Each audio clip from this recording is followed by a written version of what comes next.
Nah, oke. Nah, kita ada tempat keren sih pastinya. Kalian wajib banget ke sini. Ini kebetulan kita tadi lagi jalan-jalan pagi. Jadi nemuin ini keren gak sih? Aku seneng banget udah gitu banyak buku lagi. Oh my god. Dan Kayaknya surganya banget ya. sudut yang bisa jadi tempat terfavorit nanti. Lain waktu kita bakal kesini lagi. Mudah-mudahan di sini tempatnya lebih bersih. Jadi lebih enak buat baca-baca buku. Gitu. Dan mau denger nggak nih? Kami mau review bukunya. Ayo tebak ini buku apa? Nah, ada dua buku yang ini kayaknya kayak judul ini deh, film deh. Ya, ini bukunya sempat pernah Gitu difilmkan. ya. Bukunya ini pernah difilmkan dan mungkin teman-teman bagi pecinta novel religi mungkin pernah membaca atau mungkin bahkan pernah menontonnya.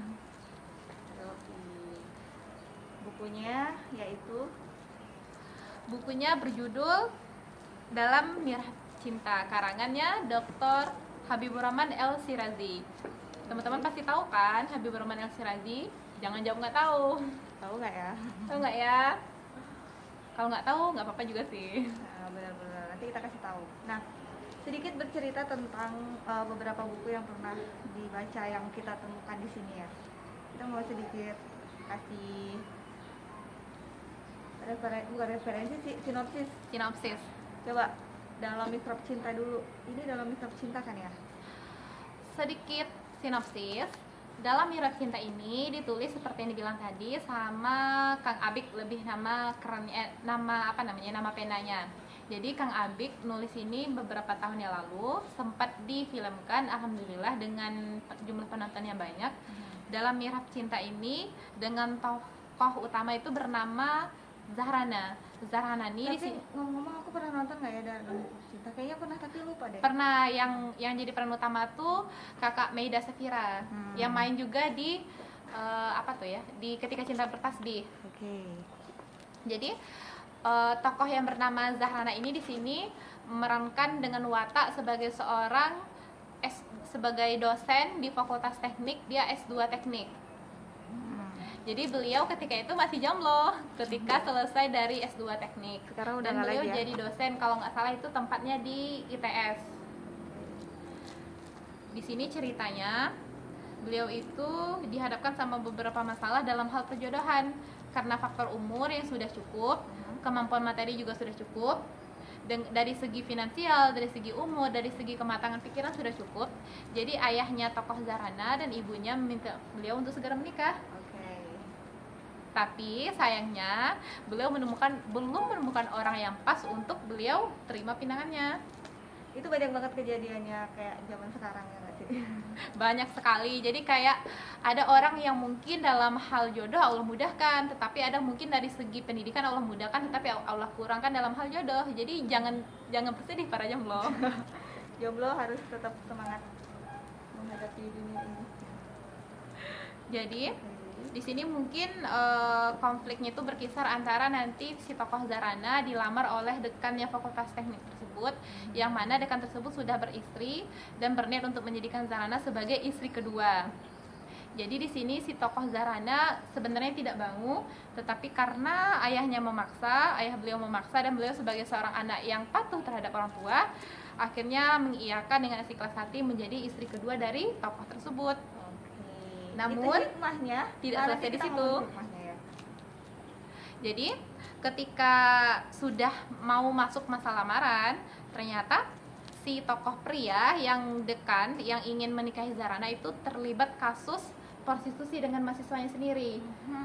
Jadi Allah selamatkan Zahrana dengan cara seperti itu. Allah tunjukkan belakangnya calon suami beliau sebelum hari pernikahan. Wah, luar biasa banget loh. Jadi banyak sekali kalau memang udah nggak jodoh, terus jadi kayak Allah tuh ngasih kode-kode. Nah, sebenarnya buat yang jomblo kita harus peka sama kode-kode ya nggak sih? Jadi kalau misalnya menurut kita dia itu baik gitu kan, nah tapi ternyata Allah tuh kayak ngasih tanda-tanda, oh ini ternyata nggak baik nih. Kita ya harus udah ada selalu ada hikmah dari setiap kejadian. Tuh. Nah, Setelah kasus tadi, Zahrana bahasanya putus tunang dengan dekan tadi.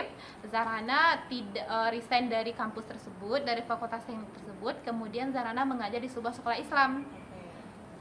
Ketika mengajar di sebuah sekolah Islam, kiai dari pondok tersebut menanyakan tentang bagaimana masalah pernikahan Zahrana. Zahrana kemudian berkata kepada kiai dan juga istri dari kiai tersebut. Zahrana mengatakan bahwa saya sebenarnya tidak masalah dengan siapapun jodoh saya, asal agamanya baik. Jadi di sini kita dapat mengambil kesimpulan si tokoh Zahrana adalah seorang wanita yang sangat memahami betul peran dan fungsi sebagai seorang wanita. Keren. Kemudian waktu berlalu dan Kang Abik di sini menggambarkan kalau akhirnya kiai menjodohkan Zahrana dengan seorang mantan santrinya, yang dimana di sini mantan santrinya kalau dilihat dari segi sosial sangat berbeda dengan Zahrana. Di sini santri tersebut bahkan tidak masuk universitas, hanya tamat sampai sekolah menengah. Tapi di sini Zahrana yang seorang wanita yang dewasa, memahami tentang hakikat sebuah perjodohan, bukan masalah harta, bukan masalah titel. Beliau menerima santri tersebut dengan alasan agamanya baik. Tetapi jangan senang dulu, ternyata Zahrana tidak berjodoh dengan santri tersebut. Wah, sedihnya. Hal ini terjadi karena ternyata santri tersebut ditabrak kereta api 1 hari sebelum pernikahan. Teman-teman penasaran kenapa bisa tertabrak? Kenapa? Ternyata santri tersebut ditipu atau dikerjai sama si mantan dekan yang marah sama Zahrana, dan beliau tidak ingin Zahrana menikah selain dengan dirinya. Dapat kita ambil hikmah juga di sini betapa sifat pendendam, sifat setan itu bisa muncul dalam diri manusia. Itu pasti manusiawi sih, ya nggak? Ya, manusiawi sekali. Namanya dendam pasti, tapi kalau bisa jangan sampai kita punya rasa dendam. Ingat itu. Karena sifat jelek iri, dendam, dengki jelek banget, di atasnya jelek, itu jelek banget pokoknya. Lalu di akhir cerita, teman-teman penasaran nggak siapa yang jadi jodoh Zahrana? Siapakah dia? Teng.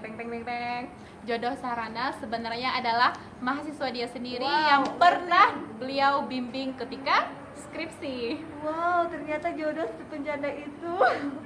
Ternyata jodoh di depan mata, guys. Jadi pokoknya kalau kalian tuh harus sadar bahwa jodoh kalian tuh bisa jadi orang-orang terdekat gitu. Ya nggak sih? Mungkin selama ini belum waktunya gitu. Jadi kalian ya harus benar-benar siap bahwasanya kalau misalnya ya mahasiswanya gitu kan adalah jodohnya itu ya jodoh yang nggak ada yang tahu, ya nggak sih? Nah, intinya harus selalu ikhtiar yang terbaik, doa yang terbaik, dan lakukan yang terbaik.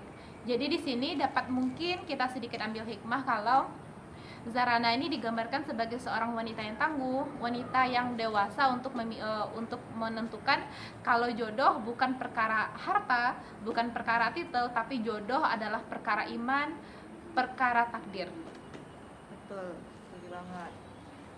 Iman dan takdir. Jadi kita harus beriman dulu, kita beriman pokoknya tuh.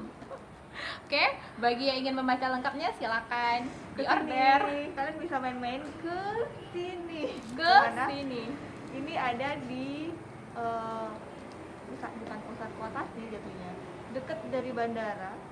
Kalian kalau pernah dengar yang namanya MTQ, ini adalah satu.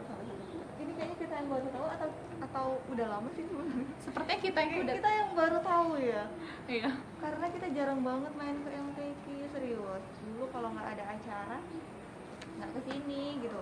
Cuma ada acara-acara doang. Tapi ternyata ada tempat seperti ini. Terus ada buku juga. Aduh, ini kayaknya tempat yang paling enak buat kalian singgahin deh. Tapi harapannya sih ke depan lebih terawat lagi ya. Amin. Jadi kita enak besok main-main. Oke. Penasaran sama buku yang kedua? Bukunya guys, setebal ini. Sebenarnya banyak banget bukunya. Aku belum sempat baca semua, jadi nggak tahu mana yang udah baca gitu. Jadi untuk review versi gue kapan-kapan aja ya. Versi Ana ya kapan-kapan saja. Nah, bukunya di sini macam-macam, mulai dari keilmuan keislaman, terus ada seni rupa, seni musik, seni tari, ada semua. Sejarah, kenegaraan, terus novel klasik, ada juga. Wah, itu keren banget, wajib dibaca. dan yang paling menarik, Perkuliahan juga ada. buku perkuliahan pun ada. Jadi teman-teman yang jurusan akuntansi pasti tahu ini buku apa. Awas ayo, ada yang bilang nggak tahu, tak balikkan ke kampus. Anak-anak jurnalistik ada juga di sini buku jurnalistiknya. Keren. Ini buku yang wajib dibaca oleh mahasiswa akuntansi mungkin sekitaran semester 3 atau enggak semester 4 atau 5. Buku ini, dan mungkin tidak hanya bagi anak akuntansi, bagi para milenial yang sekarang ini lagi gandrung-gandrung dengan investasi, ya, Wajib berilmu dulu sebelum Tahu. kita action. Inilah salah satu buku yang wajib dibaca. Nah, ada di sini juga. Mau di-review nggak ya? Suitable ini loh, tuh lihat. Nah, Dalamnya itu kayak ada rumus-rumusnya gitu. jadi para rumus pecinta hidup. rumus, para pecinta teori, silakan dibaca. Keren, keren. 10